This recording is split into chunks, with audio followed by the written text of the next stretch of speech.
SIR আবহে ক্রমশ চড়ছে বঙ্গ রাজনীতির পারদ। তারই মধ্যে বিধানসভা নির্বাচন ২০২৬কে পাখির চোখ করে বড় কর্মসূচির ঘোষণা করল সিপিআইএম। ২০২৪-এর লোকসভা নির্বাচনের আগে যুব সংগঠনকে সামনে রেখে রাজ্যে ইনসাফ যাত্রা করেছিল। এবার বিধানসভা নির্বাচনের আগে বাংলা বাঁচাও যাত্রার ডাক দিল আলিমুদ্দিন স্ট্রিট। এই কর্মসূচিকে ভোটের আগে কোমরের জোর কতটা তা বুঝে নিতে ওয়ার্ম আপ হিসেবেই দেখছে সিপিআইএম।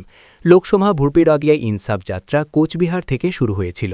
১.৫ মাসের বেশি সময় ধরে রাজ্যের বিভিন্ন প্রান্ত ঘুরে কলকাতায় শেষ হয়েছিল ব্রিগেড সমাবেশ দিয়ে। বাংলা বাঁচাও যাত্রায় ব্রিগেডের ঘোষণা না হলেও এবারের যাত্রাও শুরু হয়েছে কোচবিহার থেকে। ২৯ নভেম্বর কোচবিহার তুফানগঞ্জ থেকে শুরু হয়ে ১৭ ডিসেম্বর উত্তর ২৪ পরগনার কামারহাটিতে শেষ হবে যাত্রা।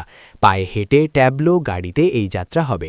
গ্রাম শহর মফস্বলের বুকে বিকল্প রাজনীতির কথা বলে এগিয়ে চলেছে বাংলা বাঁচাও যাত্রা।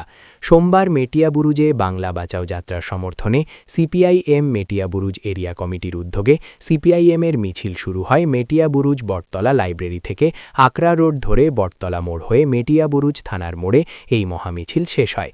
এই মিছিলে ছিলেন মেটিয়াবুরুজ এরিয়া কমিটির সম্পাদক জামির উদ্দিন মোল্লা, জেলা কমিটির সদস্য সুধাংশু দাস, সিপিএম নেতা মনিরুল ইসলাম প্রমুখ। মিছিলে দাবি ওঠে শ্রমিক স্বার্থ বিরোধী শ্রমকোড বাতিল, দর্জি শিল্প, মানুষের জীবন জীবিকার নিরাপত্তা, শিক্ষা, স্বাস্থ্য, কর্মসংস্থান, নারী সুরক্ষা, মূল্যবৃদ্ধি রোধ। পাশাপাশি ধর্মীয় বিভাজন ও রাজনীতির বিরুদ্ধে রাজ্যে ওয়াকফ আইন চালু করার প্রতিবাদেও সরব হয়েছে এই মিছিল। মিছিলে সিপিআইএম কর্মী সমর্থকদের ভিড় ছিল চোখে পড়ার মতো।